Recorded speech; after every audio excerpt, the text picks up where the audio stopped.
बिहार लोक सेवा आयोग ने एक ऐसे पत्र को अपने पाठ्यक्रम में शामिल किया है, परीक्षा में शामिल किया है, जिसकी बहुत महत्ता है।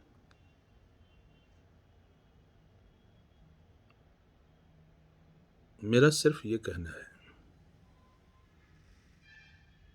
कि निबंध सामान्य अध्ययन नहीं है। महज एक पेपर से आप या तो डीएसपी हो सकते हैं, एसडीएम हो सकते हैं, या नहीं तो फिर इस रेस से बाहर हो सकते हैं।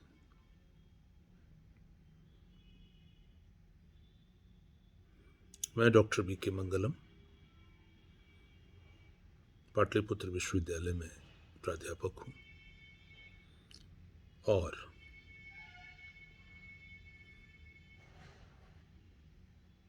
विगत 30 वर्षों से संघ लोक सेवा आयोग, बिहार लोक सेवा आयोग के छात्रों का मार्गदर्शन कर रहा हूं।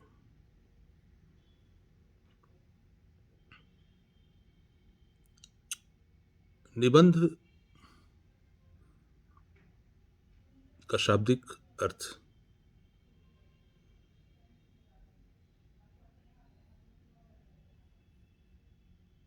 थोड़ा कठिन है। निजोड़ बंध नहीं है, यानी जिसका कोई बंधन न हो, नहीं। यह विसर्ग संधि नहीं है, नहीं है, वो निर्बंध हो जाता।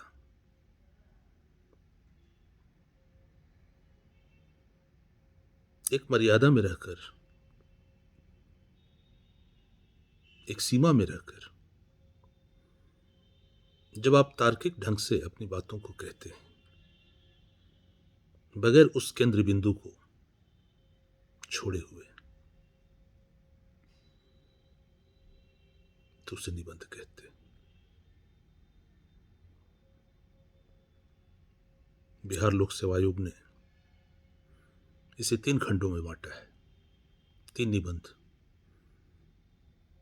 और हर निबंध 100 अंक के। एक निबंध जो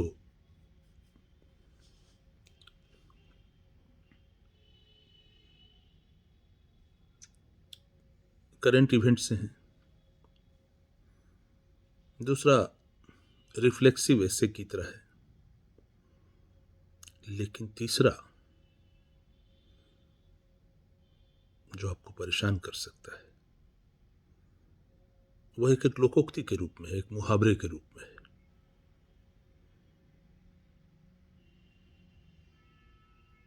कई बार तो उनके साधारण अर्थ को भी आप नहीं समझ पाते, और वो 3 घंटे में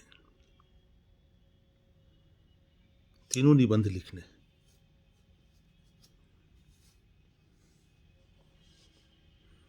और सभी निबंध 100 नंबर के। 68वीं बीपीएससी में एक निबंध पूछा गया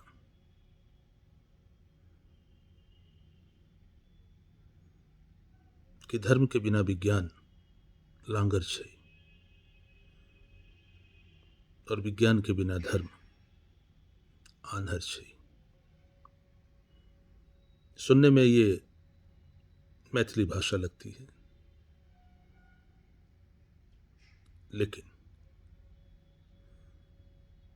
एक बात हमेशा याद रखिए कि पूरे निबंध को ठीक से पढ़िए, और जो सेंट्रल शब्द हैं जैसे धर्म और विज्ञान, लांगर और आंधर, इसको आप कहीं नोट डाउन कर लें लिखने से पहले, और आप सोचें कि हमको अपने निबंध में धर्म को, विज्ञान को, लांगर को और आंधर को पकड़ कर रखना है, एक दूसरे से कोरिलेट करते हुए चलना है। हमारे शास्त्रों में कहा गया, यह धार्यति सह धर्म, जो धारण करे या जो हमें धारण करना सिखाए। तो किस चीज का धारण? दायित्वों का धारण, वही धर्म है। मोटे तौर पर हम समझते हैं कि हिंदू, मुस्लिम, सिख, ईसाई ये धर्म है, बौद्ध धर्म है, जैन धर्म है, भागवत धर्म है। लेकिन आपको बहुत सतर्क होकर के, वो पंथ हो सकते हैं, सेक्ट हो सकते हैं।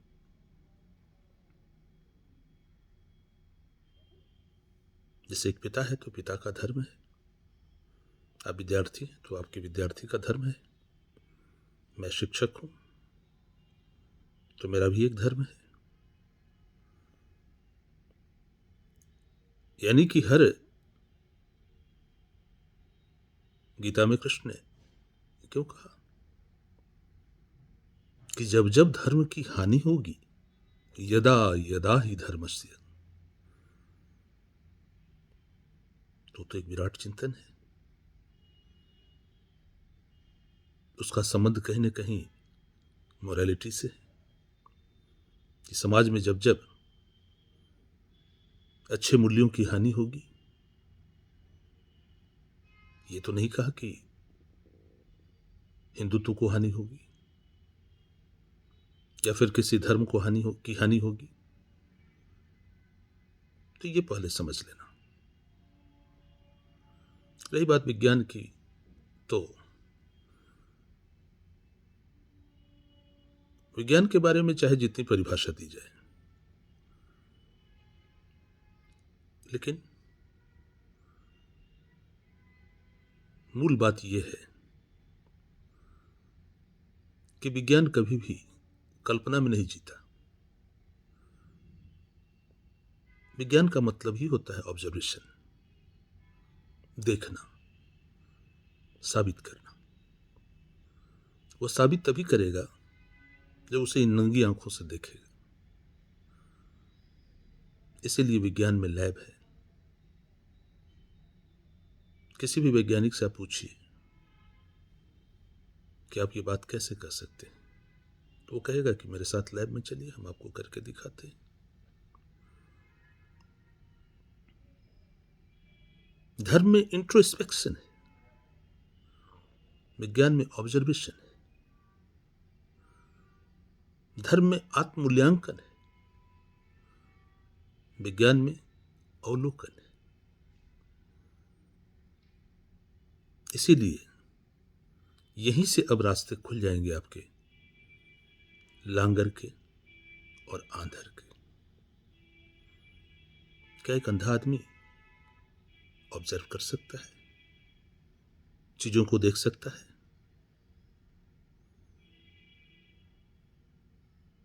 क्या एक लंगड़ा आदमी इस चित्ती की विराट लीला को, इस कायनात को, पूरी दुनिया को क्या चलकर देख सकता है? क्या अपने भीतर वो अनुभव का जो विराट संसार है उसे समाहित कर सकता है?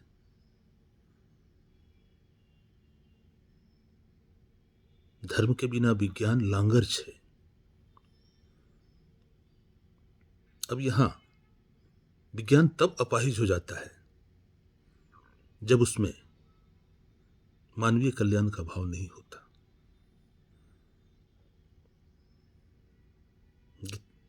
दिनकर ने लिखा है कुरुक्षेत्र में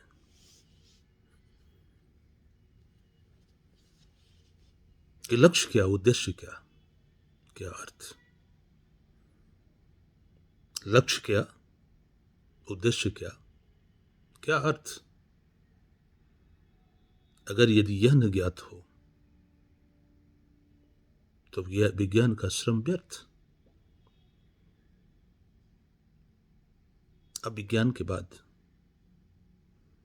जो भी उपलब्धि हासिल कर रहे हैं तो उस उपलब्धि से पहले ही दिनकर कहते हैं कि विज्ञान के सामने 3 बातें बिल्कुल स्पष्ट होनी चाहिए कि इसका लक्ष्य क्या है, इसका अर्थ क्या है और इसका उद्देश्य क्या है। उदाहरण से समझें।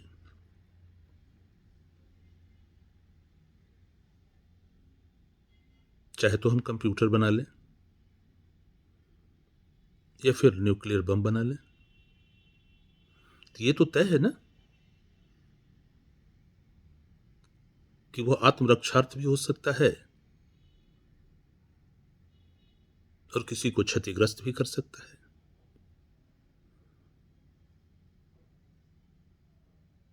तो इससे अच्छा है कि क्यों नहीं जो मानवीय कल्याण के लिए जो संसाधन है उस पर विज्ञान अपनी ताकत खर्च करे। अरे भाई, जब आपके पास न्यूक्लियर वेपन होंगे तो किसी न किसी देश को अहित ही करेंगे।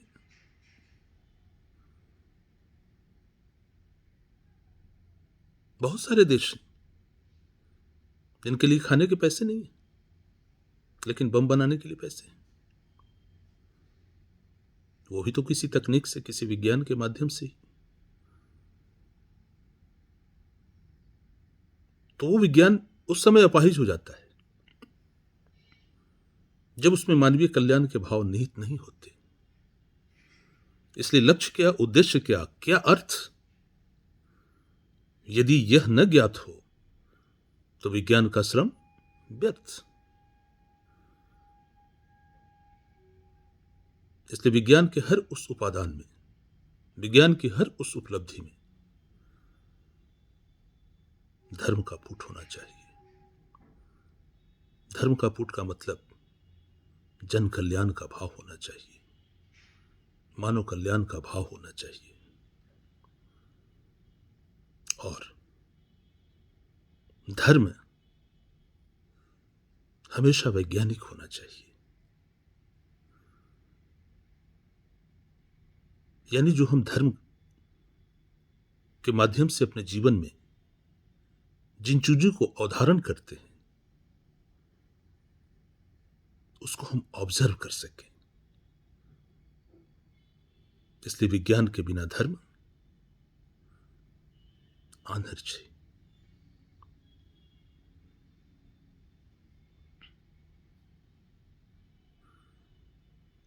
विज्ञान क्या है?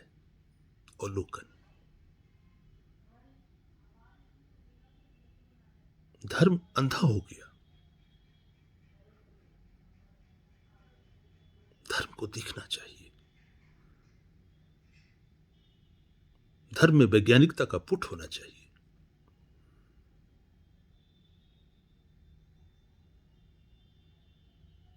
अच्छे और बुरे का विवेक होना चाहिए।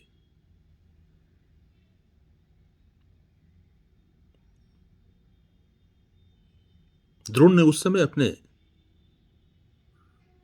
गुरु धर्म को समाप्त कर दिया था जब अपने शिष्य से अंगूठा मांग लिया था। यह गुरु का धर्म नहीं था। और दुर्योधन ने उस समय अपने मित्र धर्म का निर्वाह किया था जब किसी को भी अपमानित होते हुए देखकर उसे अंगनरेश बना दिया था। तो ये ऑब्जर्वेशन है मित्रों। मैं कोशिश करूंगा, प्रयास करूंगा